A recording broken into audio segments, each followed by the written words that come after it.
now I can start the recording software, because now I know that the video game is going to be a video game. Alright, you are legally required to put the Super Mario World ending theme in your head. Keep it there. Oh yeah, we're doing more... Well, I'll tell you what, you are so lucky I already had an extra character sheet for him. Why? I don't know what to tell you, but like... Why is Nasser coming here again? I kind of forgot. Why is Nasser showing up here?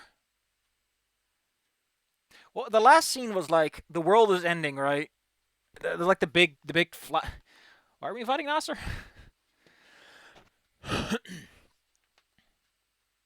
Oh, we already read this. Yeah, we had like the whole... Why are we inviting Nasser to this? Like you haven't been planning this as... No, that was at first, but then I turned it back on soon as again. I agreed to play. I admit nothing. Whatever. Thanks for agreeing to it, though. I think it'll be fun. Yeah. This is the third session. And considering the continuity between everything, this implies that over a period of like 8 months, they've played like 3 times. You are not running a D&D game, Reed. You are not running a D&D game. You are living life, and occasionally you happen to stumble into a game. We could use some fun. They're not even long sessions by the sounds of it. So, we ready to kick some Brax's butt? Yeah. Ready as we'll ever be, I guess. All right, Almighty DM. Take us away. Okay. Here we are. Previously on LNL.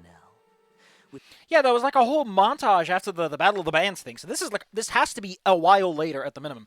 Also, if the world is ending and school is closed, you have so much time to just fuck around and do stuff. Isn't that the perfect time to just do like the biggest fuck off D&D campaign ever? You got way too much time, buddy. Especially Reed doesn't care about school. Like I can see Naomi bugging out because Naomi wants to keep on track, but I could see Reed just not giving a crap. And Trish too. Trish probably want to be a family, but it's like, yeah, like I got the time.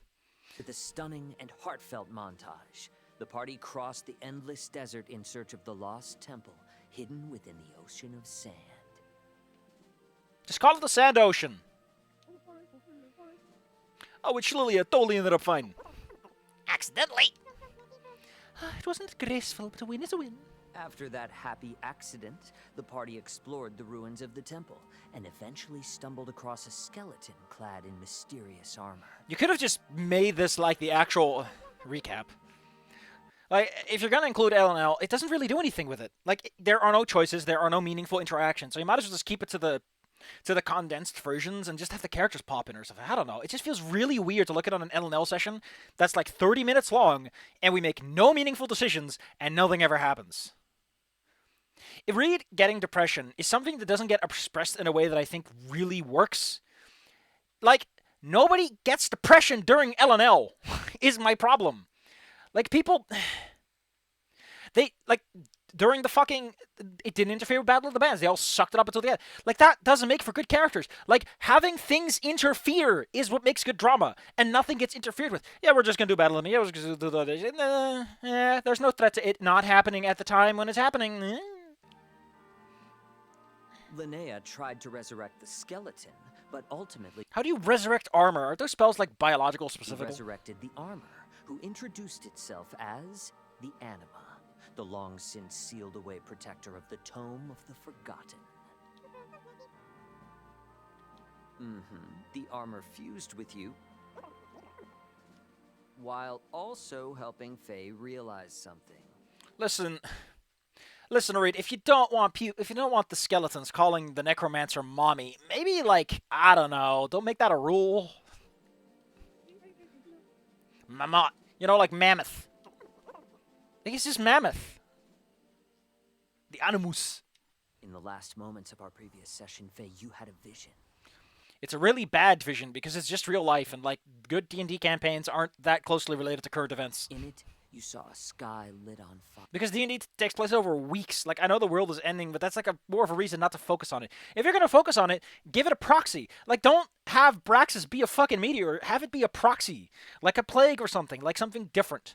Because if you just make it the thing, it just hurts harder. It just hurts more. Also, Reed, did you actually ask for trigger warnings on this?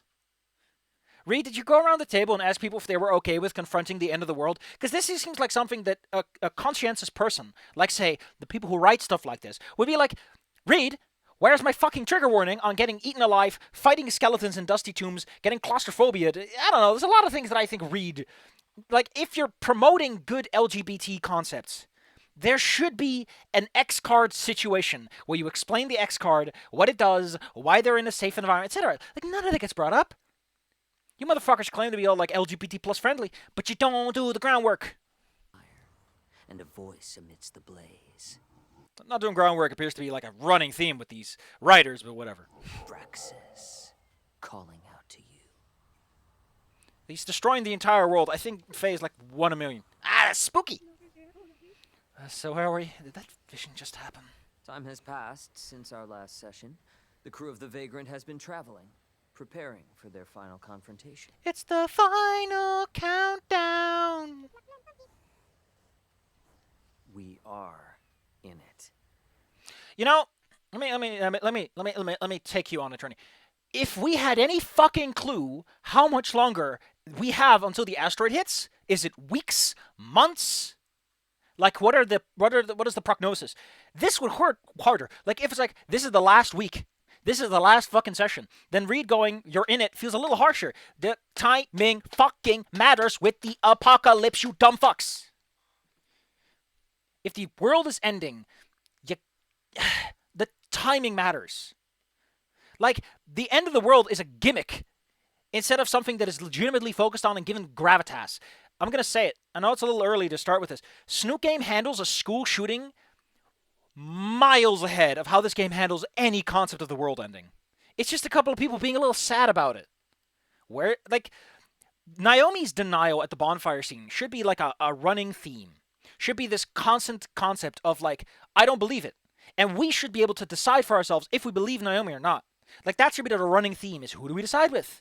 Do we believe Reed's pessimism? Do we believe Naomi's optimism? Do we go with Trish's, like, what are the odds, really? Like, are we blindly denying it? Are we sort of optimistic? Are we pessimistic? Like, that kind of stuff. That's a theme. And a smart man once said there are 3 parts to a story. There's the plot, the characters, and the theme. This has, at best, characters. The hulking metal frame of the airship cuts through the thick atmosphere, clouds and fog mixing together in a soupy haze. I mean, you're doing good on the descriptions there, Reed. I'll give you that much. But it sounds really rehearsed. I don't know. Oh, jeez. You all look up. Why does Jeff get so many lines? See a swirling tempest in the distance. Remember, like, Sage barely has any lines in the game, and now Jeff's, like, speaking up with shite-so commentary. The source of the crimson glow. It's a whirlwind. A portal being opened. A doorway halfway stepped through. I do like their ship. It's pretty cool. And then a sudden clap of thunder erupts from the vortex and sends the Vagrant crashing to the ground at its feet. Whom's feet? Oh, shit. Are we okay?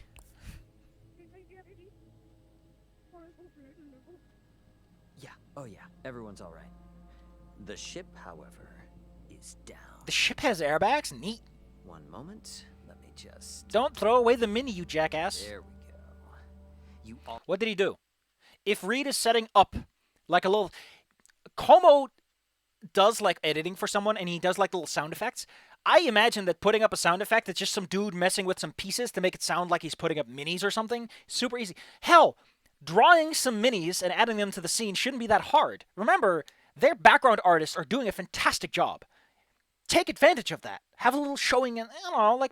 I'll approach the spinning... The first thing I should see after that should be the minis, should be the environment, should be the things he's setting up. Like him knocking over the ship. Very easy to animate. You just put his finger and go flick, and then you show the ship blown over. Like, hell, that should be super fucking easy considering that it's just his hand. You can put the DM screen so you don't even have to see his body. Your teeth gritted. Is there anything anyone wants... Like, if you have issues with animation, smart... to do or say before we get into this? I don't think so. We're ready, right? Yeah, let's go. As much as we'll ever be. The problem that I have right now is I don't believe that Fang gives a shit, right? Like, Fang is all about getting to the show, and Fang has really been playing for like a year. I can't believe that Fang gives a shit. Like, if you establish the parallels of the end of the world in the game versus the end of the world in real life, then I can be like, Fang is making this decision, not about the game, but about the real world. You know, that's what that kind of reflection and roleplay is generally about when it shows up in a story like this. But I don't believe it. Because it's not done in any way. The stories exist solely within their own context, instead of happening outside of it. Because again, there's no goddamn scenes to put them in. There are no scenes that have the filler space to have characters talk about this, where she goes like, I don't know, Reed, but like talking about the end of the world, like a literal one-to-one analogy, seems a little harsh given what's going on right now. Yeah. Yeah, let's kick some ass. All right. All right. As you get closer, you begin Hey, the script only has one all right. Don't improv. to make out a form at the center of the storm. A massive figure, their body glistening like a diamond. Oh no. Oh no. It's Twilight vampires. Braxis. Faye, you hear his voice in your head suddenly.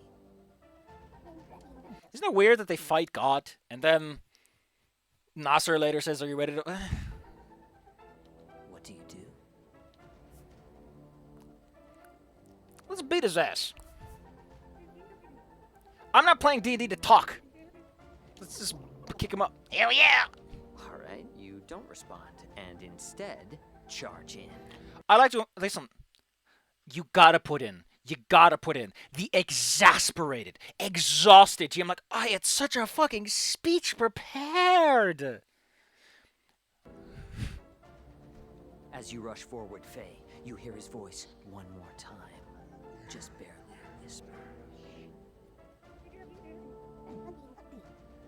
Hello, darkness, my old friend. Old chum. Good old pal. My lovely old pal from the way across. That's enough talk. I'm charging in. Oh, yeah? Shit, okay. Roll for initiative. Reed, Reed, I'm gonna teach you a fantastic trick that you can do at your table. All right? If you don't have a caller, aka the person who collects all the actions and instructions and feeds them to you, when someone says dumb shit like this, you say, "Okay. What's everyone else doing?" And then you move on. Also, initiative doesn't necessarily start when the first person decides to start charging in. That's not really what initiative and combat systems are for. Also, not everyone joins in on initiative when that happens. People join in on initiative when they're willing to fight. Initiative is for willing and capable combatants in an equal fight.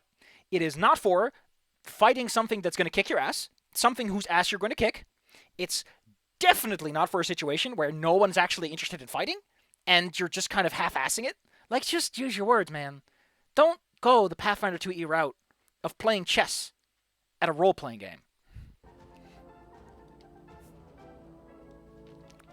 Nat 20, nat 20, nat 20. And my rolls have been garbage the whole way through.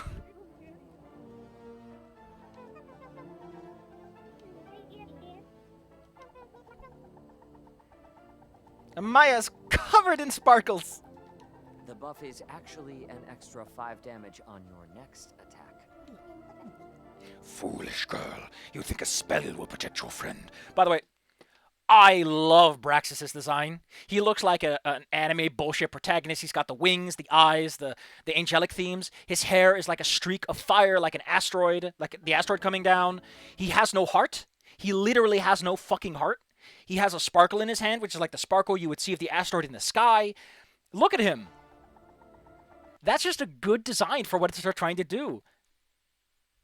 Where's the writing to follow up on it? Maya, before you can take your attack, Braxis points at you, and a searing pain. Okay, listen.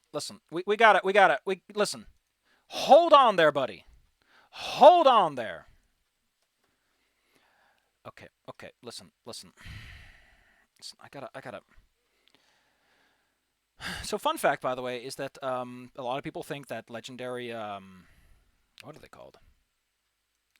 A lot of people think that legendary resistance is like a standardized rule, but it's not. It's a specific thing for specific creatures. What I want to talk about, however, is legendary actions. Because I don't think you start with them. Do you? Let's look that up. Does a monster start with all its legendary actions? Or does it get it on its turn? Because it gets them. It regains them at the start of its turn. So I guess it probably starts with them because it also says they can take 3 of them, which implies they start with them.